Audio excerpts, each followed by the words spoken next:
안녕하세요, 아레나입니다. 오늘은 네이버 검색 유입 실적과 진화하고 있는 네이버 SEO에 대해 알려드리겠습니다. 한때 네이버에서 공식적으로 인정하진 않았지만 티스토리를 특히 블로그 탭에서 대부분 검색 누락을 시키면서 티스토리 유저들이 힘든 시기도 있었습니다. 요즘에는 티스토리도 네이버에 잘 노출이 되는 편인데 특히 2022년부터는 네이버가 별도 페이지를 만들면서까지 SEO를 강화하는 움직임이 보입니다. SEO 기반으로 신뢰도가 높은 티스토리가 되면 네이버에서 검색 유입이 얼마나 발생하는지 기간에 따라 유입이 증가되는 추이와 실적을 먼저 보여드리겠습니다. 네이버 서치 어드바이저에 검색 등록을 대부분 하셨을 텐데요. 혹시 아직 하지 않으신 분들은 검색 등록을 하시기 바랍니다. 먼저 3월 10일에 공지사항을 간단히 보면 3월부터 지표 반영 로직이 변경되면서 이후에 반영되고 있는 클릭수는 티스토리 방문자에 집계되는 네이버 유입과 큰 차이가 없는 유효한 데이터가 됐습니다.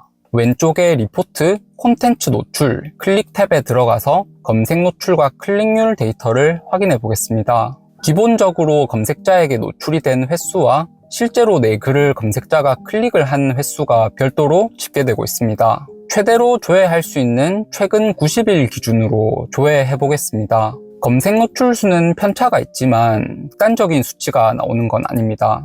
어떤 날은 좀 더 높아지기도 하고 보통 주말에 검색량이 좀 낮은 편입니다. 후반부에 자세히 말씀드리겠지만 네이버도 SEO를 많이 강화했고 구글 로직을 많이 닮아가고 있습니다. 하루하루 나 스스로는 잘 못 느끼지만 이런 횡보 구간을 거치다가 또 다음 구간으로 검색 노출이 증가하는 걸 기간으로 조회해보면 눈으로 볼 수 있습니다. 이건 글을 많이 써서 증가하는 걸까요? 첫 페이지 5등 위치에 있던 글이 검색자들이 들어와서 오랜 시간 머무르고 만족도가 높아지면 검색 순위가 한 단계씩 올라가면서 노출이 많아지는 경우가 많습니다. 노출 데이터를 빼고 실제로 티스토리로 유입이 발생하는 클릭 수만 확인해 보겠습니다. 처음에 공지에서 보여드린 것처럼 3월 중순까지는 네이버에서 지표를 정확하게 반영하지 못했습니다. 그래서 지표가 낮게 나오고 이후에는 티스토리에 유입되는 실제 클릭수를 제대로 반영해주고 있습니다. 그럼 보기 좋게 최근 2달 60일 데이터로 보겠습니다. 제가 글을 많이 안 써서 그런 것도 있지만 그래도 조금씩 상승하는 게 보이시나요? 물론 검색 유입은 더 많아질 수도 있고 다른 분의 양질의 글이 내 글의 순위를 밀어내고 올라가서 오히려 유입이 적어질 수도 있습니다. 하지만 꾸준히 글을 쓰고 신뢰도를 쌓아가시는 분들은 결국 우상향하게 되어 있습니다. 제가 공개하고 있는 블로그에는 지금 네이버 검색 유입만 하루에 4,000명 정도가 들어오고 있습니다. 제가 유튜브를 시작하고 나서 더 바빠지다 보니까 이전보다 글을 많이 못 쓰고 있는데도 기존 글의 검색 순위가 조금씩 높아지면서 오히려 클릭 수는 조금씩 증가하고 있습니다. 그럼 검색 노출 대비 글의 클릭률은 얼마나 될까요? 위 표는 SEO 관련 유명한 외국 사이트인 백링코에서 발표한 통계 자료입니다. 구글 공식 자료는 아니고 참고만 하시면 되겠습니다. 표의 데이터는 검색 노출 순위에 따른 검색자의 클릭률을 보여주는데요. 1페이지 첫 번째 최상위 노출이 되고 있는 글을 검색자가 클릭할 확률이 약 28%입니다. 무조건 첫 번째에 노출된다고 해서 다 클릭하는 게 아니라 눈에 보이는 상위 3개 정도의 글 중에서 글 제목과 아래의 디스크립션 몇 줄을 보고 검색자들이 클릭한다고 보시면 됩니다. 검색 노출에서 3등까지가 전체 클릭의 55%, 5등 이내의 글이 전체의 약 70% 검색 유입을 가져갑니다. 특히 경쟁도가 높은 주제에서는 1페이지에 노출된다고 해도 순위 한 칸당 클릭률 차이가 크기 때문에 SEO의 기술적인 부분도 무시할 수 없는 중요한 요소가 됩니다. 다시 네이버 서치 어드바이저로 돌아와서 아래로 내려보면 내 블로그의 네이버 노출 검색 키워드 탑 10 데이터를 볼 수 있습니다. 클릭이 몇 번 일어나는지 노출 대비 클릭률도 볼 수 있습니다. 1등 최상위에 노출되면 클릭률이 28%, 2등이 15% 정도 된다고 통계 자료에서 보여드렸는데요. 오차는 있지만 어느 정도 맞는 것 같습니다. 이렇게 35%가 넘는 높은 클릭률을 내는 글도 있고 노출은 많이 되지만 클릭률은 2%밖에 안 되는 글도 있습니다. 이 주제는 검색량이 많지만 그만큼 경쟁이 아주 치열한 키워드여서 순위를 높여보고자 인위적으로 계속 키워드만 수정했다가는 오히려 1페이지에서조차 밀려날 수도 있습니다. 최신 내용이 추가될 때 업데이트를 해주고 내부 링크를 활용해서 글의 가치를 높여주다 보면 순위는 천천히 올라갈 수 있습니다. 네이버는 2022년부터는 특히 기존에 있던 네이버 서치앤테크 공식 블로그도 운영하면서 SEO에 특화된 채널테크 페이지를 개설해서 네이버 검색 엔진의 진화 과정을 자세히 소개하고 있습니다.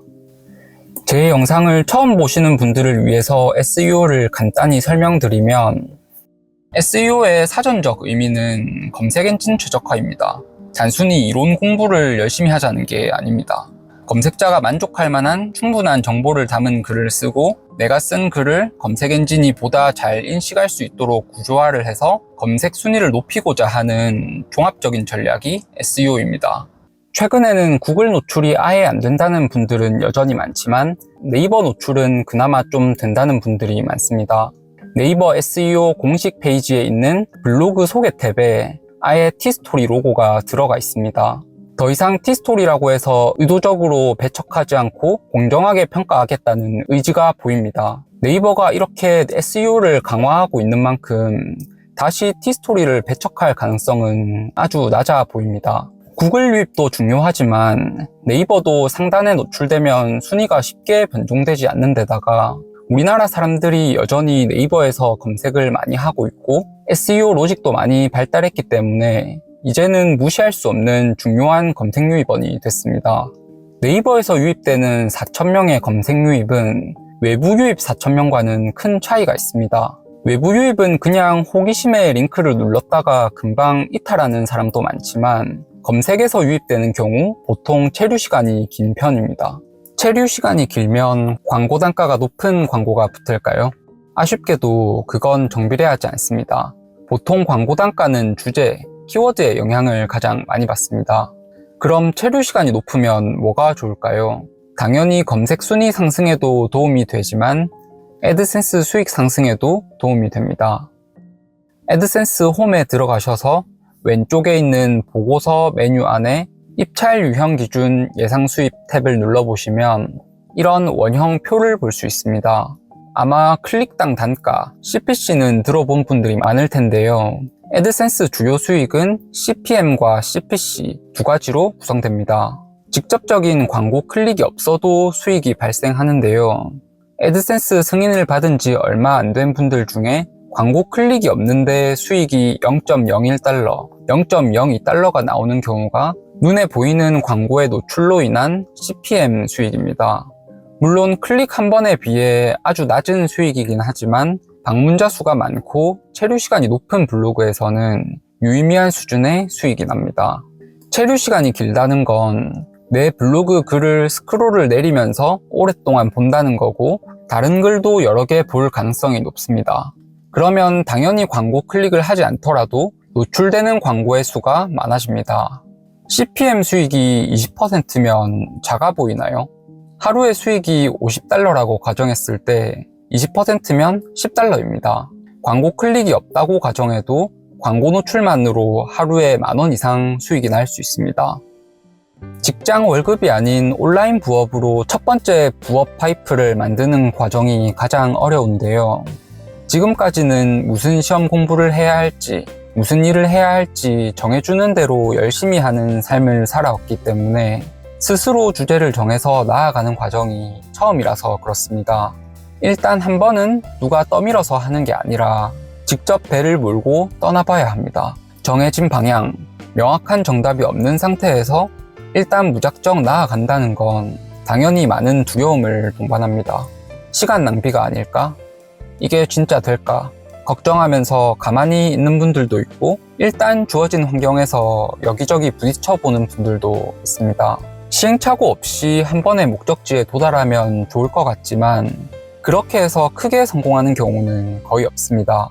1차적인 목표에 상대적으로 쉽게 도달한다고 해도 문제를 해결하면서 도달한 경험이 없으면 다음 단계에서 또 문제를 겪게 됩니다.